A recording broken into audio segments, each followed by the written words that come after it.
Welcome student. स्वागत है आपका आपके यूट्यूब चैनल आई स्टडी में। आज मैं आपके सामने चैप्टर फर्स्ट साइंस का सब्जेक्ट है केमिकल रिएक्शन एंड इक्वेशन के बारे में डिस्कस करूंगी, जिसके कुछ टॉपिक मैं पिछली क्लास में मैं आपसे डिस्कस कर चुकी हूं। जो आज का हमारा टॉपिक होगा वो होगा why do we need to balance a chemical reaction. Chemical equation को हमने बैलेंस किया, पर क्यों किया ये जानना ज़रूरी है। इस पेज में पढ़ेंगे कि केमिकल इक्वेशन को बैलेंस करने की क्यों ज़रूरत पड़ती है।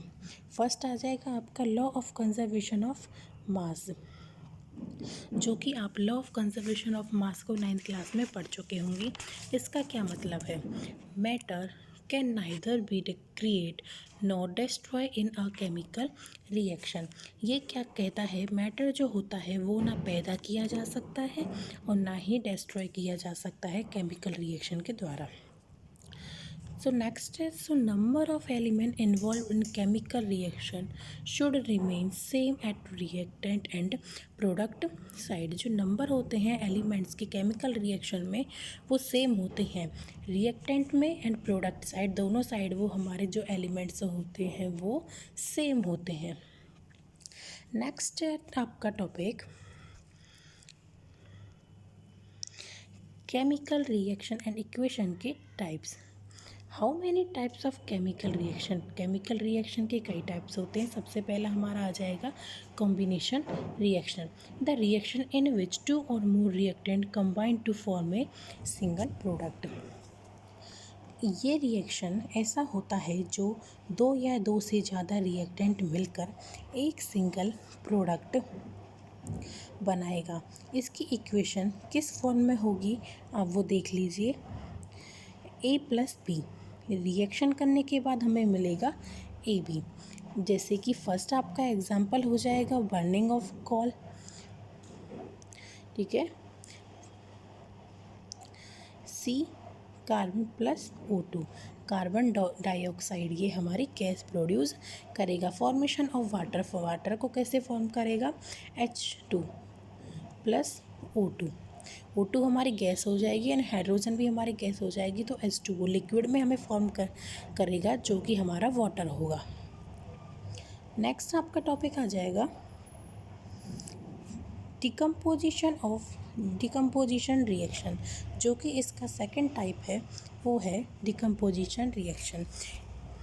In this reaction of compounds split into two or more substance is called decomposition reaction। इस रिएक्शन में कोई सिंगल कंपाउंड या सब्सटेंस स्लिप्ट हो जाता है। स्लिप्ट का मतलब हो जाएगा आपका बट जाना। बट जाता है दो या दो से ज़्यादा सब्सटेंस में आपका कंपाउंड बढ़ जाता है, तो उसे हम डिकम्पोजिशन रिएक्शन कहेंगे। जैसे कि हमारा है ये सिंगल, जो कि हमारे टू सब्सटेंस में बढ़ गया बी प्लस सी, ठीक है।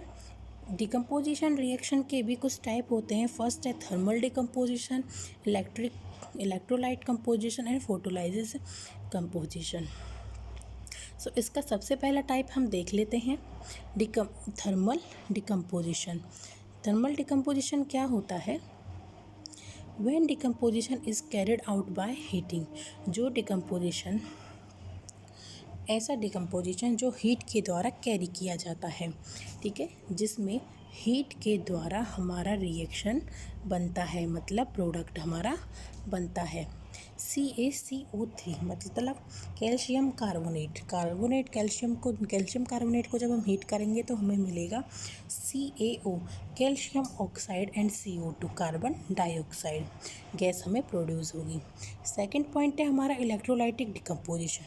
When decomposition is carried out by passing electricity, ऐसा डिकम्पोजिशन जो इलेक्ट्रिसिटी पास करने से होता है। जैसे H2O वाटर हो जाता है, इसमें इलेक्ट्रिक करंट करेंगे तो हमें H2 हाइड्रोजन प्लस O2 दोनों हमें गैस प्रोड्यूस मिलेंगी। प्रोडक्ट हमारा क्या आ जाएगा? H2 plus O2। नेक्स्ट हमारा थर्ड टाइप होगा वो होगा photolysis decomposition. When decomposition is carried out in presence of sunlight, जो कि हमारे सनलाइट की प्रेजेंस में होगा वो हमारा फोटोलाइसिस डिकम्पोजिशन होगा, जो कि हमारे नाम से ही पता चल रहा है फोटोलाइसिस। जैसे फोटोसिंथेसिस होता है, जैसे AgCl सिल्वर क्लोराइड। Ag को हम सिल्वर का जो हमारा साइन होता है वो क्या होता है हमारा Ag। यही बताओ, जो कि हमारी सनलाइट की प्रेजेंस में होगा वो होगा हमारा फोटोलाइसिस डिकम्पोजिशन। ठीक है,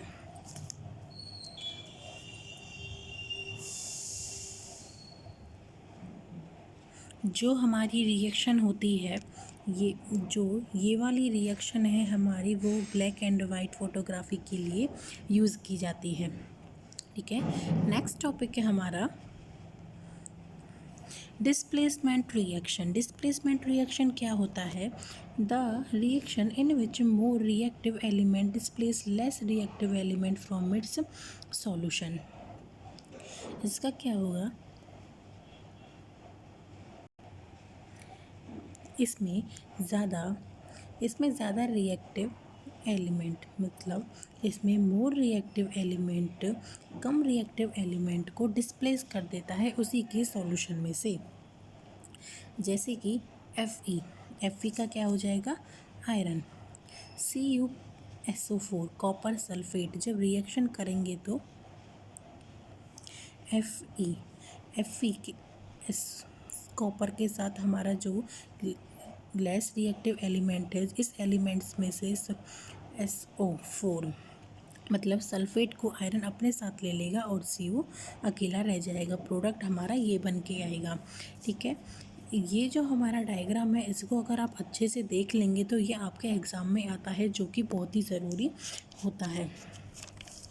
नेक्स्ट है आपका 4th पॉइंट है double displacement reaction. Double displacement reaction क्या होता है? A reaction in which new compound are formed by mutual exchange of ions between two compounds. ऐसा रिएक्शन जिसमें आयंस के एक्सचेंज होने से नए कंपाउंड बने, उसको हम डबल डिस्प्लेसमेंट रिएक्शन कहते हैं। जैसे NaSO4 sodium sulphate, BaCl4 barium chloride, BaSO4 barium sulphate, NaCl sodium chloride.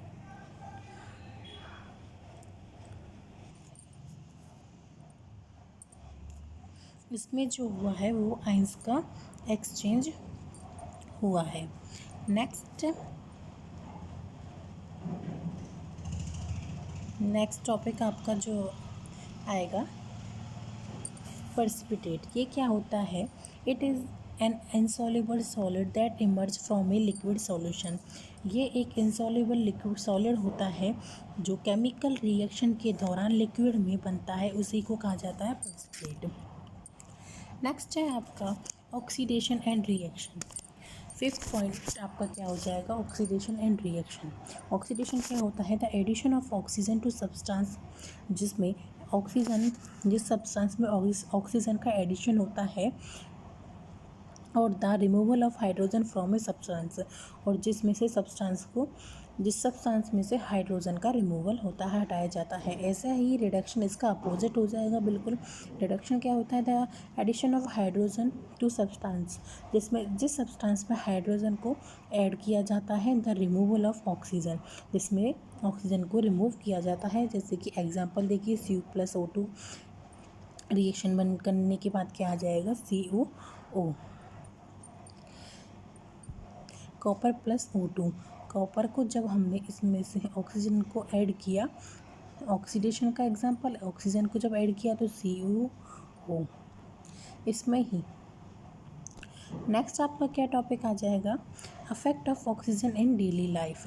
जो ऑक्सीडेशन के जो हमारे अफेक्ट हैं डेली लाइफ में, वो क्या है? पहला है कोरोजन। कोरोजन क्या होता है? When a metal is exposed to substance such as moisture, air, water, etc.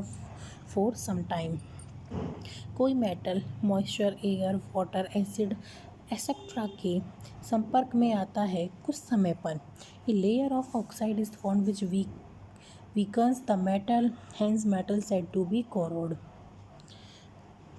तो इसके ऊपर ऑक्साइड की लेयर बन जाती है जो मेटल को कमज़ोर कर देती है, तो उसे हम कोरोड कहते हैं।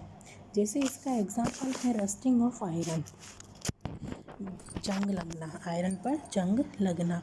इस पे से अगर हमको किसी को आयरन से जंग हटाना होता है तो इस पे हमें पेंटिंग करना पड़ेगा, इससे ही कोरोजन से हम इसको बचा सकते हैं।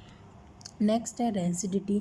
The oxidation of fat and oil when exposed to air is known and rancidity. It leads to bad smell and bad taste of food. यानी कि हमारा जो खाना होता है और ऑयल का ऑक्सीडेशन हो जाने पर किस वजह से एयर के कांटेक्ट में आने से रेंसिडिटी होती है। It's leads to be bad smell. इसमें थोड़ी स्मेल आने लग जाती है और खाने का टेस्ट भी गंदा हो जाता है। नेक्स्ट है आपका chemical reaction also classify on the basis of temperature. Chemical reaction को क्लासीफाई किया जाता है टेम्परेचर के बेसिस पर। फर्स्ट है एक्सोथर्मिक रिएक्शन। एक्सोथर्मिक रिएक्शन क्या होता है? Reaction in which heat is released along with the formation of product called exothermic reaction।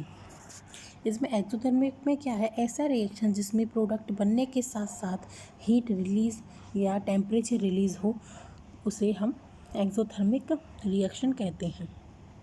जैसे burning of natural gas, natural gas का बर्न होना, CO4 प्लस CO4 का methane plus O2 oxygen reaction करने पर CO2 plus 2H2O, इसमें heat का release होना। ठीक है। नेक्स्ट है आपका एंडोथर्मिक रिएक्शन। ऐसा reaction, the reaction which require energy in the form of heat, light and electricity, endothermic reaction. ऐसा रिएक्शन जिसको कराने के लिए एनर्जी की ज़रूरत पड़ती है। कैसी एनर्जी होनी चाहिए? हीट, लाइट, इलेक्ट्रिसिटी, उसे हम एंडोथर्मिक रिएक्शन कहते हैं। होप करती हूँ आपको जितने भी टॉपिक मैंने आपको समझाए आपको समझ में आ चुके होंगे। जो कि नेक्स्ट चैप्टर सेकंड साइंस का सेकंड चैप्टर है, उसके लिए मैं आपको कल टॉपिक बता दूंगी कौन कौन से, और मैं आपको साथ ही साथ उसको समझा दूंगी जैसे कि ये वाला टॉपिक आपको समझाया है। Thanks for watching this video. Please channel को लाइक करें एंड सब्सक्राइब करें।